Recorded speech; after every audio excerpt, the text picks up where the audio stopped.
All right, so 20 days to MBCET sir, कर सकते हैं नहीं कर सकते हैं, क्या क्या फंडे हो सकते हैं, JB क्रैक हो सकता है, 99.5090 आ सकती कि नहीं। 20 डेज का एक मैं आपको ब्लूप्रिंट दूंगा, आपको देखना है कि आप क्या क्या इसमें से कर सकते हो। ये दोनों लेवल पे बात करेंगे, एक एवरेज बच्चा हो या फिर एक टॉपर हो, दोनों लेवल पे बात करेंगे। CET को मोटा मोटी अगर देखा जाए मैं 4 बॉक्सेस में डालता हूँ, जिससे लाइफ काफ़ी आसान हो जाती है।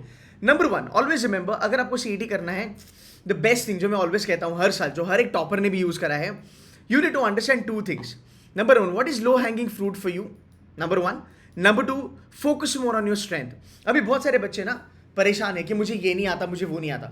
You should not worry about तुमको क्या नहीं आता। The first thing that you should do is, what is your strength? कि सर मेरा ये strength areas है, इस पे मेरा स्कोर अच्छा आता है।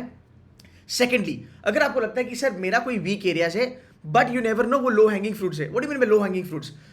Things which are very much doable, like super duper easy. For example, बहुत सारे बच्चे कहते हैं क्रिटिकल रीजनिंग में बैंड बजी है, क्रिटिकल रीजनिंग नहीं है हमारा हो पता। अब क्रिटिकल रीजनिंग का जो वेटेज है वो तुम्हारा राउंड अबाउट 25/75 अगर आप पकड़ सकते हो, राइट। सो राउंड अबाउट 1/3 का आपका क्रिटिकल रीजनिंग आ सकता है। क्या टाइप के क्वेश्चंस होते हैं? Assumption, statement assumption, conclusion, course of action, cause and effect, argument. Are this easy to do? Can anybody crack it? आराम से कैन क्रैक इट। 2-3 चीजें बताऊंगा, आपको ध्यान रखना। पहली बात, हमारा क्रिटिकल रीजनिंग क्यों नहीं होता है? बिकॉज हम बहुत ज़्यादा यहाँ पे खिचड़ी करते हैं कि यार कोर्स ऑफ एक्शन में ये भी पॉसिबिलिटी है, अच्छा तो ये भी हो सकता है, इसके भी चांसेस है। अजम्पशन समझ में नहीं आता, इम्प्लिसिट क्या है, एक्सप्लिसिट क्या है, समझ में नहीं आता। But you know what, 99% of the time CET में या फिर CMAT में, कोई भी नॉन कैट में आप बात करो, इम्प्लिसिट अजम्पशंस ही पूछे जाते हैं, right. So how do you tackle this? इसका एक ही फंडा है, आपको यहाँ पे रूल बेस्ड अप्रोच रखना है। तो अगर आप मेरी फ्री की भी वीडियोस देखो यूट्यूब पे, अगर आपके पास डैशबोर्ड है, आप डैशबोर्ड पे जाकर क्रिटिकल रीजनिंग की वीडियोस देखो। You got to binge it, you got to watch it completely. अगर आप वो करते हो ध्यान से, मतलब नेटफ्लिक्स नहीं करना है, हमें समझना है कि इस क्वेश्चन को कैसे आंसर करा। वो जो रूल्स है, हाँ, वो जो मैंने रूल्स बताए उसके ऊपर आपको काम करना है, एंड देन आपको क्वेश्चंस प्रैक्टिस करने हैं। You should be fine. Course of action के 17 रूल्स हैं, कोई भी एग्जाम उठा के देखो, 17 रूल्स के बाहर कभी भी कुछ नहीं दिखेगा। अजम्पशन का एक ही रूल है, रूल ऑफ नेगेशन, उससे हर एक अजम्पशन तुम्हारा निकल जाएगा, that is for sure. So now you need to understand कि हाँ, क्रिटिकल रीजनिंग मेरा वीकनेस था, बट यार ये लो हैंगिंग फ्रूट भी था। Understood? On the other hand, अगर आप बोलोगे sir you know something called as data sufficiency या फिर something called as modern maths, वो मेरा वीकनेस है, but is it a low hanging fruit? It is not a low hanging fruit, because वो always moderate level पे आते हैं। तो इन चीज़ों को आपको छोड़ना काफ़ी ज़्यादा ज़रूरी है। सो ऑलवेज रिमेंबर, अगर आपको लगता है कि कुछ चीज़ें लो हैंगिंग फ्रूट से मैं इंप्रूव कर सकता हूँ, मेंटरशिप से, गाइडेंस से, प्रैक्टिस से, सो डेफिनेटली उसके ऊपर काम करना बनता है। That is number 1। नंबर 2, अपने स्ट्रॉन्ग एरियाज को फोकस करो, ठीक है। मैं आपको कुछ एरियाज बताता हूँ। ट्रेडिशनल लॉजिकल रीजनिंग, इसके आएंगे आपके 50 मार्क्स, और ये हर एक बच्चा आराम से कर सकता है, there is no doubt about it. इससे फायदा क्या होता है? अगर आप 50 मार्क्स लॉजिकल रीजनिंग में कर लेते हो, और अगर आप 25 को टारगेट करते हो क्रिटिकल रीजनिंग में, जो 75 मार्क्स का जो पूरा चंक है ये वाला, इसमें 75 में से there is a very good chance कि आप 70 टच करो, आप 60-65 टच करो। Level of difficulty easy to moderate होगा, यहाँ पे फंसना नहीं है, यहाँ पे स्पीड की आपको काफ़ी ज़्यादा ज़रूरत होगी। सो आपको वैरायटी ऑफ क्वेश्चंस यहाँ पे सॉल्व करने पड़ेंगे। आपके डैशबोर्ड पे बहुत सारी वीडियोस है, पीडीएफ्स है, आपके पास मॉक्स है, टॉपिक वाइज मॉक्स है, सेक्शनल मॉक्स है, वहाँ पे जाके ये क्वेश्चन सॉल्व करना चालू कर दो। इसकी एलओडी जो है वो इजी टू मॉडरेट आती है। इट जस्ट दैट अगर आपके पास स्पीड है तो आप किसी क्वेश्चन में स्टक नहीं होगे। जैसे आपको पता होगा कोडिंग डिकोडिंग 5 मिनट चला गया, नंबर सीरीज 10 मिनट चला गया, इनपुट आउटपुट 10 मिनट चला गया। क्यों? बिकॉज हमें पैटर्न नहीं पता होते हैं, राइट। तो अगर आप एक एवरेज बच्चे हो और अगर आपको स्कोर इंप्रूव करना है, यह आपको करना बहुत ज़्यादा ज़रूरी है। Is it doable? It is absolutely doable, it is not a rocket science, कोई भी कर सकता है। 20 डेज भी अगर आप पकड़ते हो ना, अगले 4 से 5 दिन में आप ये 75% का, रादर 75 मार्क्स का पूरा चंक आप आराम से निपटा सकते हो, नो डाउट अबाउट दैट। ये आपका एक पहला गोल होना चाहिए कि यार ठीक है, लो हैंगिंग फ्रूट्स आते हैं, उड़ा दूंगा, पूरा का पूरा डैशबोर्ड निकाल लूंगा, पूरा का पूरा मॉक्स कर लूंगा, क्वेश्चंस की प्रैक्टिस करूंगा, एनालिसिस करूंगा, and logical reasoning will be a good one to go ahead with. आगे चलेंगे क्वांट्स के बारे में थोड़ा लेट में बात करते हैं। पहले बात करते हैं विजुअल रीजनिंग के बारे में। Visual reasoning is going to be 25। Visual reasoning has always be known a very decent section as far as CET is concern. कितने सर फोड़ सकते हैं? See a good student for a Bajaj, right, a good student can get till 22, okay. If you are gunning for Bajaj, आप 22 तक जा सकते हो, वो करना ही चाहिए आपको। But is it possible to reach up to 22? It is possible. अगर हम बात करेंगे तो हमारे विजुअल रीजनिंग के बारे में, सीरीज वाले जो क्वेश्चंस आते हैं वो 15 से 20 की रेंज में आते हैं. सो if you just practice on series वाला क्वेश्चन, राइट, इतना भी अगर तुम प्रैक्टिस कर लेते हो, 15 से 20 क्वेश्चन तुम्हारे यहाँ पे आते हैं जो सीरीज पे बेस्ड होते हैं, एंड दिस इज डुएबल. यहाँ पे थोड़ा स्पीड लगता है, with practice you'll be able to improve that, no doubt about it, right. Addition deletion is another pattern जो सीईटी के लिए काफ़ी ज़्यादा सही है. Odd one out another pattern जो सीईटी का बहुत ज़्यादा फेवरेट है. एनालॉजीज अनदर पैटर्न जो सीईटी का बहुत ज़्यादा फेवरेट है. इतना भी करोगे तुम्हारे 25 में से 25 निकल सकते हैं आराम से. नाउ एक प्रो टिप मैं आपको दूंगा, ठीक है. दो चीज़ें हैं. अगर आप बजाज के कैंडिडेट हो, अगर आपको बजाज में चलना है, 25 में से 22 आपका टारगेट होगा, बट याद रखना ऑलवेज कितना एक नॉर्मल बच्चा कर सकता है आराम से 15 क्वेश्चन. 25 में से 15 कोई भी कर सकता है, no doubt about it. But ऊपर के जो 10 क्वेश्चन होते हैं, कभी कभी वो 5-5 के 2 सेट आएंगे, कभी कभी 10 का एक ही क्वेश्चन आएगा. प्रॉब्लम वहाँ पे होती है.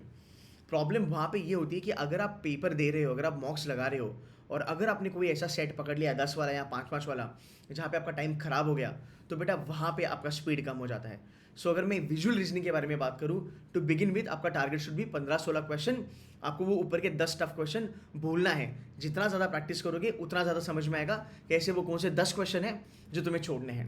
ठीक है, so far so good. So this is number 1, this is number 2. तेरा यहाँ पे 100 का पेपर बन गया. ठीक है, how much time it should take? Should not take more than 4 to 5 days आराम से.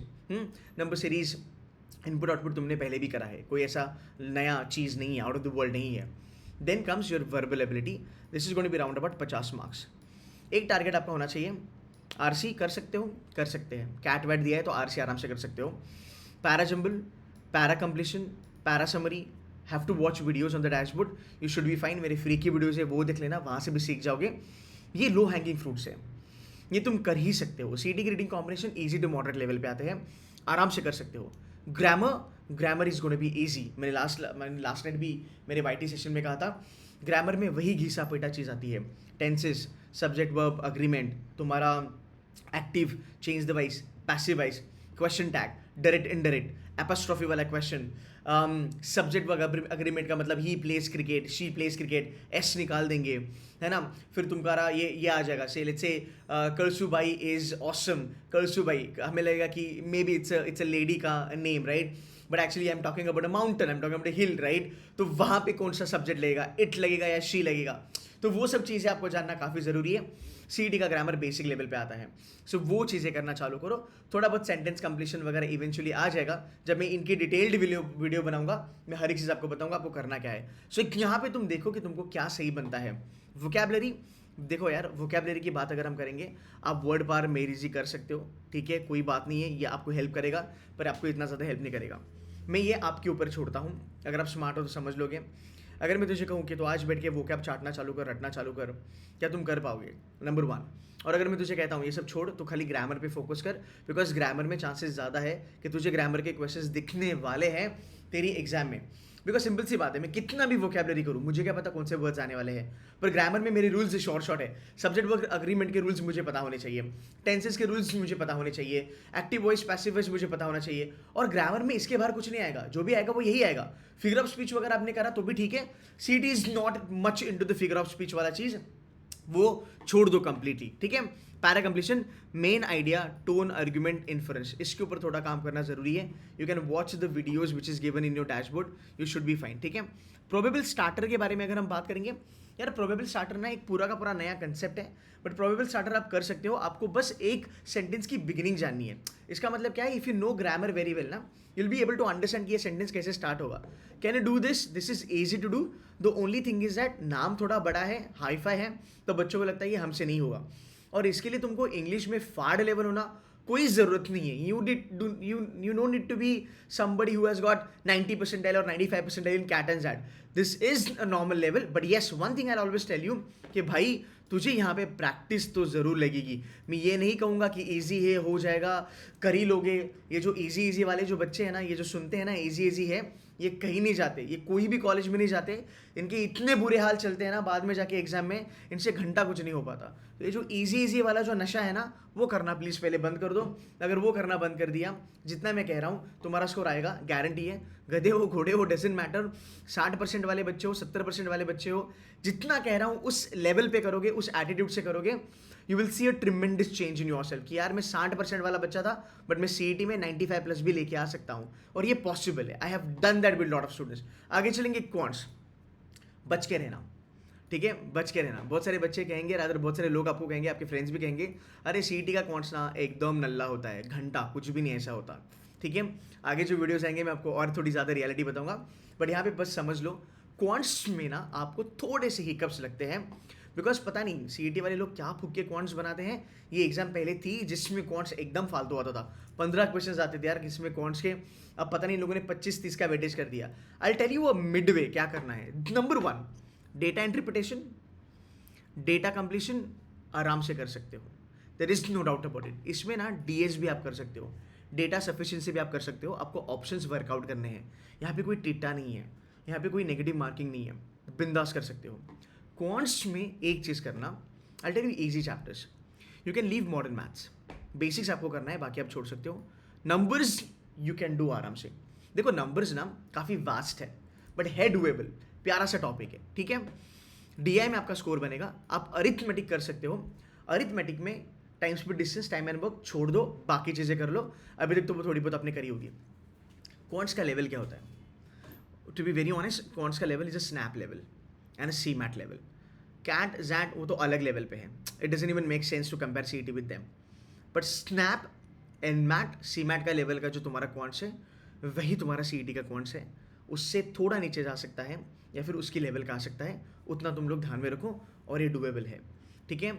अरिथमेटिक में I am not asking a lot, 5 question वहाँ पे कर ले, डीआई में 5 क्वेश्चन कर ले, 10 क्वेश्चन यहाँ पे बन गए, डीएस के 2 क्वेश्चन कर ले, डीसी के 2 क्वेश्चन कर ले, राउंड अबाउट तुम्हारे 15 क्वेश्चन यहाँ पे ही बन गए। 25 में से 15 भी अगर तुम कर लोगे, you are very good to go ahead ना, यू आर आराम से good to go ahead. Rather मैं यहाँ पे बात करूँ, मैंने 15 क्वेश्चन तो काफ़ी कम कर दिए, मतलब अगर मैं टाइम स्पीड डिस्टेंस वगैरह भी अगर पकड़ूँ, बिकॉज डीआई तुम्हारा काफ़ी अच्छा खासा आएगा। 25 का क्वांट्स आएगा, राउंड अबाउट 10 का डीआई आएगा, ऊपर का ये 5-5 क्वेश्चन आएंगे।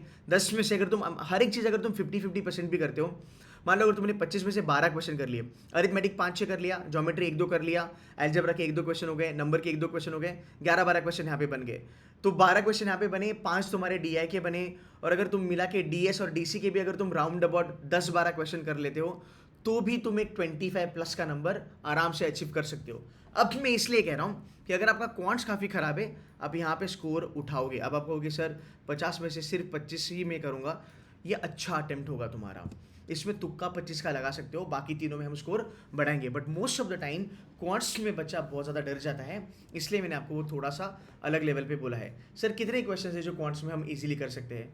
देखो यार सिंपल सी बात है, 20 से 25 क्वेश्चन तुम ऑप्शनल एलिमिनेशन से भी कर सकते हो, कोई बड़ी बात नहीं, you would need a little bit of practice. Now how do you go ahead with mocks? 2 चीज़ें हैं, क्या मॉक्स देना ज़रूरी है? Is it really a necessity to give mocks? I would say in the next 20 odd days try to give at least 10 mocks, because वो 2.5 घंटे बैठने का जो स्टैमिना है और जो प्रेशर हैंडलिंग है वो ज़्यादा ज़रूरी है। एटलीस्ट अगले 20 दिन में 10 मॉक लगाना चालू करो, and I tell you the best funda, something called as passive mocks. आप जितना ज़्यादा पैसिव मॉक्स लगाओगे उतना ज़्यादा आपको फ़ायदा होगा। तो अगर आपके पास बहुत ज़्यादा मॉक्स है, हम खुद 18 मॉक्स देते हैं आपको, आप 10 मॉक जो है वो एक्टिव वे में लगाओ, 2.5 घंटा टाइमर लगा के बैठो और करो। और ऊपर के जो 8 मॉक्स है आप पैसिव वे में लगाओ। पैसिव वे में लगाओ मतलब आप बस बैठो, सॉल्व मत करो, क्वेश्चंस देखते चले जाओ। अच्छा क्या ये मुझे आएगा, क्या मैं छोड़ूंगा, या क्या मैं ये कर सकता हूँ, इसके ऊपर और डिटेल्ड वीडियो आ जाएगी। बट मुझे 20 डेज़ का आपको फुल एंड फाइनल प्लान बताना था। इसको थोड़ा शांति से करना, स्कोर यहाँ पे बढ़ेगा, स्कोर यहाँ पे तगड़ा बढ़ेगा, 100 में से 80-90 भी यहाँ पे ला सकते हो। ये बच्चे बजाज के लिए टारगेट करते हैं, and trust me those who get 99.95, 96, 97 वो बच्चे यहाँ पे ना ये 2 सेक्शन में 100 में राउंड अबाउट 85-90 प्लस चले ही जाते हैं आराम से। Verbal ability is always been A game changer. Verbal and quants आपका थोड़ा लो लेवल पे जा सकता है। अगर आपने यहाँ पे स्कोर बना लिया और तुम्हारा क्वांट्स और वर्बल मिला के भी अगर 30 भी आया ना, any time you are still 120 plus plus, है ना। अगर आपने वहाँ पे 90 भी पकड़ लिया +30 और any time still 120 plus plus. So this is how you need to manage now कि अच्छा ठीक है, ये मेरा एक ओवरऑल स्ट्रैटेजी रहेगा। अब ये मैंने काफ़ी लो लेवल पे बताया है, राइट। अब आपको यहाँ पे स्कोर ऑप्टिमाइज करने की थोड़ी से चांसेस भी मिलेंगे। आप वर्बल में 30 करो, आप क्वांट्स में 30 करो, आपका 60 बन गया, ओवरऑल 150 बन गया। यहाँ पे आप 80 लाओ, यहाँ पे आप 60 लेके आओ, आपका राउंड अबाउट 140 बन गया, जो बजाज के लिए काफ़ी सही है। So you need to understand कि अच्छा ठीक है, अगर मुझे बजाज में चलना है, मुझे थोड़ा एक्यूरेसी पे ध्यान देना पड़ेगा, मुझे अटेम्प्ट्स भी अच्छे खासे लगाने पड़ेंगे। नेगेटिव मार्किंग है नहीं, तो मैं अपने अटेम्प्ट्स भी बढ़ा सकता हूँ, ठीक है। Again if you want to join C2C mentors, यार ये पूरी की पूरी डैशबोर्ड आप लोगों के लिए है। ये डैशबोर्ड पे हमने बहुत सारी चीज़ें करा के रखी है। इतना भी अगर आप कर लोगे तो भी आपके लिए काफ़ी ज़्यादा हो जाएगा, बिकॉज अगर हम बात करेंगे रीजनिंग वगैरह सब कुछ यहाँ पे मैंने कराई है, वर्कशॉप भी यहाँ पे है। क्रिटिकल रीजनिंग के बारे में जो बच्चे कहते थे आपको GMAT, ZAT, कैट लेवल का क्रिटिकल रीजनिंग करने का जरूरत नहीं है। काफ़ी सॉर्टेड यहाँ पे चीज़ें हैं, PDFs अवेलेबल है, वीडियोज़ भी अवेलेबल है, and I have explained it with the shortcuts and everything. So if you want to buy this you can buy this, but always remember अगले 20 डेज के लिए working on your strength, understanding low hanging fruits and building up on your strength is the most important key here, ठीक है। I hope this video helps you. Do share this video with your friends and hit like. That's it from my side guys, take care, bye bye.